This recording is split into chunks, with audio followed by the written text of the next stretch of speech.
الحمد لله نحمده ونصلي ونسلم على رسوله الكريم أما بعد فأعوذ بالله من الشيطان الرجيم بسم الله الرحمن الرحیم۔ رسول اکرم صلی اللہ علیہ وسلم نے فرمایا کہ نماز بغیر حضور قلب کے نہیں ہوتی، یعنی کہ انسان نے نماز پڑھی اور اس کا دل ایک مرتبہ بھی یہ نہیں خیال کیا کہ میں اللہ کے حضور کھڑا ہوا ہوں، اللہ کے سامنے حاضر ہوں، یا کم سے زیادہ کہ میں اللہ کو خود دیکھ رہا ہوں، اور کم سے کم کہ اللہ مجھے دیکھ رہے ہیں۔ اسی طرح علماء نے فرمایا، فقہا نے بھی لکھا کہ ہر عبادت کی ایک اصل ہے اور ایک اس کی روح ہے، ایک تو ظاہر ہے اور ایک اس کی روح ہے۔ ظاہر تو یہ ہے کہ ہم نے اشارے کر لیے، نماز پڑھ لی، اور اس کی روح کیا چیز ہے کہ بالکل اس توجہ کے ساتھ جو اس عبادت کا حق تھا۔ ایسے ہی قربانی ہے، اگر قربانی بھی صرف ظاہراً کر لی اور جو اس کا اصل مقصد اور اصل روح تھی وہ حاصل نہیں ہوئی، تو بس سمجھ لیں کہ یہ قربانی تو ایسی رائے گاہ چلی گئی۔ قربانی کی اصل روح، اصل مقصد ہی یہی ہے کہ ہماری پوری زندگی جو ہے ہم اپنی خواہشات کو اور اپنی مرضیات کو ختم کر دیں اللہ کے سامنے۔ یہ ہے قربانی۔ تو اس بات کا، یہ لفظ قربانی جو ہے یہ کوئی معمولی لفظ نہیں ہے، یہ بہت بڑا کانسیپٹ رکھتی ہے۔ چنانچہ پوری زندگی ہماری اللہ کی چاہت والی بن جائے۔ اب اسی طرح قربانی کے کچھ مسائل بھی ذکر ہوتے چلے جا رہے تھے، اس میں ایک مسئلہ یہ بھی یاد رکھیں کہ جس شخص نے قربانی کری تو وہ صحیح نیت کے ساتھ کرنی ہوتی ہے۔ اگر اس نے گوشت کی نیت کری ہے، جی گوشت کھائیں گے، بڑے مزے آئیں گے، اس انداز کا گوشت پکاؤں گا، پھر دیکھنا کیسا مزہ آئے گا، اور جی مجھے تو گوشت ہی تو چاہیے، تو یہ تو قربانی ہوئے گی نہیں، اس کی قربانی ہی نہیں ہوئی۔ اس نے نیت ہی کس بات کی کری؟ گوشت کی۔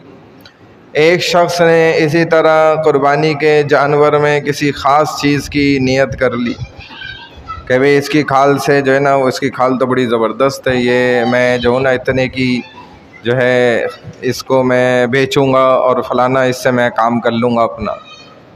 تو یہ بھی نیت غلط۔ ہر اعضا، ہر عضو جانور کا جس کو قربانی کی جا رہی ہے، آپ خود تو استعمال کر سکتے ہیں لیکن اس کو بیچ نہیں سکتے، اور جو کوئی بیچے گا تو وہ گناہ گار ہوگا، پھر اتنی ہی رقم جو ہے صدقہ کرے اگر ایسا عمل اس نے کر لیا۔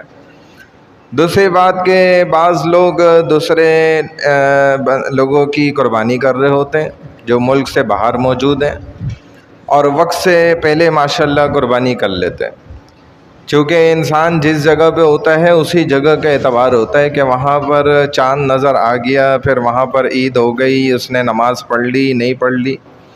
ابھی وہاں تو اکثر سالوں سے تو یہی چلا آ رہا ہے نا کہ امریکہ ہے تو 2 دنوں کا جو ہے فرق چل رہا ہے، 2 دن بعد عید اور یہ 24 گھنٹے کا فرق ہے۔ اب اس دفعہ تو یہ ہوا کہ چلیں 24 گھنٹے کا فرق رہا، باقی 1 دن کا۔ اب اس میں بھی لوگوں نے اکثر یہی خطا کی کہ وہاں والے شخص نے ادھر والے کو پیسے دے دیے، جی میری طرف سے قربانی کر لیں، اور انہوں نے ابھی تو وہاں پر چاند بھی نہیں دکھا، یہاں پر ماشاءاللہ قربانی بھی کرتی، تو ایسی قربانی بھی رائے گاہ چلی جاتی ہے۔ مطلب قربانی تو ہو گئی، جانور تو چونکہ جائز اور حلال طریقے سے ذبح ہو گیا، وہ تو حلال ہو گیا، لیکن جس شخص کی قربانی تھی وہ واجب وہ ادا نہیں ہوئی، اس کے لیے اس کو چاہیے کہ پھر دوبارہ صحیح وقت پہ قربانی کرائے۔ چنانچہ ایسے ہی حاجی حضرات بھی بڑے کرتے ہیں، اور بڑے واقعات ایسے سامنے آئے کہ ان کی ابھی قربانی ہوئی نہیں ہوتی اور حلق کرا کے، مرد بھی ماشاءاللہ احرام کھول کے فارغ، اور خواتین بھی لٹھے کٹوا کے اپنا احرام اتار کے جو ان کا ہوتا ہے۔ تو اس طریقے سے بھی اب کیا ہوا کہ یہ ان کا جو ہے نا دم واجب آ گیا، غلطی ہو گئی نا. اسی لیے اس بات کا تعین کر لینا اور تصدیق کر لینا یہ ضروری ہے کہ اگر وہاں بندہ موجود ہے اور یہاں پر بھلے عید کا دن ہو گیا ہے لیکن اس بندے کے ہاں تو عید نہیں ہوئی، اس کے ملک میں، اس کے علاقے میں، اور نہ اس نے نماز پڑھی ہے، عید ہو بھی گئی نماز بھی نہیں پڑھی، تب بھی اس کی قربانی ادا نہیں ہوگی یہاں. تو اس کے لیے یہ شرائط ہے.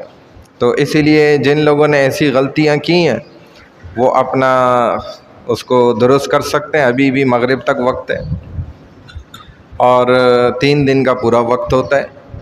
آخری مسئلہ یہ ہے کہ بعض لوگ یہ سمجھتے ہیں جی جیسے عید کا پہلا دن ہے اسی طرح دوسرا دن ہے، اس میں مغرب کے بعد جیسے اندھیرا ہو گیا نا اب قربانی نہیں کی جا سکتی.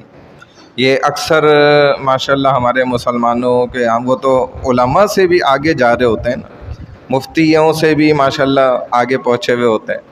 تو بڑا میں نے خود سنا ہے بڑے اہتمام کے ساتھ مسائل بتاتے ہوئے، جی یہ تو آپ کی قربانی ہی نہیں ہوئی، آپ نے مغرب کے بعد چھری پھیر دی، یہ کیا کر دیا آپ نے؟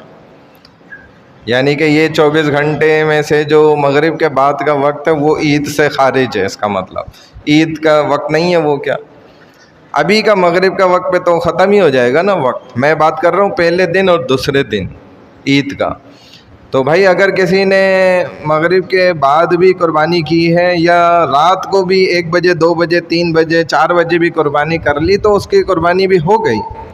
بس یہ فقہا نے لکھا ہے کہ چونکہ اندھیرے کا وقت ہوتا ہے اور اس میں جانور کو صحیح معنی میں ذبح کرنا اس میں ہو سکتا ہے کہ آپ تکلیف دے دیں جانور کو، بس اس بات کے احتمال کی وجہ سے کہ جانور کو تکلیف نہ ہو جائے، آپ چھری جو ہے نا غلط پھیر دیں، ٹیڑھی میڑھی پھیر دیں چونکہ اندھیرے کا وقت ہے.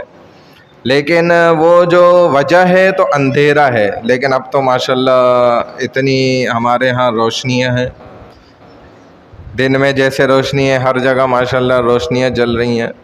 تو اب تو وہ احتمال بھی ختم ہو گیا. اب صحیح روشنی کے اندر کسی نے صحیح انداز میں بالکل وہ ان کو وقت ہی تب ملا مغرب کے بعد جو ہے، اور انہوں نے ذبح کر لیا اور اس کو پورا تیار کر لیا تو یہ بھی قربانی ادا ہو گئی. اسی لیے کبھی بھی مسئلہ نہ پتہ ہونا تو نہیں بتانا چاہیے. لیکن ماشاءاللہ ہمارے ہاں جو ہے نا پتہ ہو نہ پتہ ہو، یہ بھی نہیں پتہ ہو کہ مجھے پتہ بھی ہے کہ نہیں پتہ ہے، لیکن بتاتے ہیں، غلط بتا دیتے پھر اس پہ جو ہے نا. لیکن جو پکڑ ہے نا اس کو بھی نہیں سمجھتے کہ اب اس کا خمیازہ بھی تو ہے، وہ بھی تو بھگتنا پڑے گا. اور وہ جو غلط بتائے تو اس کا کیا علاج ہے پھر وہ بھی نہیں پوچھتے کہ یار ڈر کی وجہ سے کہیں یہ نہ ہو میرے اوپر ہی الٹا جو ہے نا خرچہ آ جائے. خرچے سے بھی ڈرتے ہیں ماشاءاللہ، بتانے سے نہیں ڈرتے. لیکن تو بھائی ایسا نہیں کرنا چاہیے. اور پھر جو اس کا آ جاتا ہے نا جو واجب اب ادا کرنا ہوتا ہے وہ بھی انسان کو پھر کسی نہ کسی طرح کرنا چاہیے. اللہ عمل کی توفیق عطا. سبحان اللہ و بحمدہ، سبحانک اللہم و بحمدک، نشہد ان لا الہ الا انت، نستغفرک و نتوب الیک برحمتک یا ارحم الراحمین.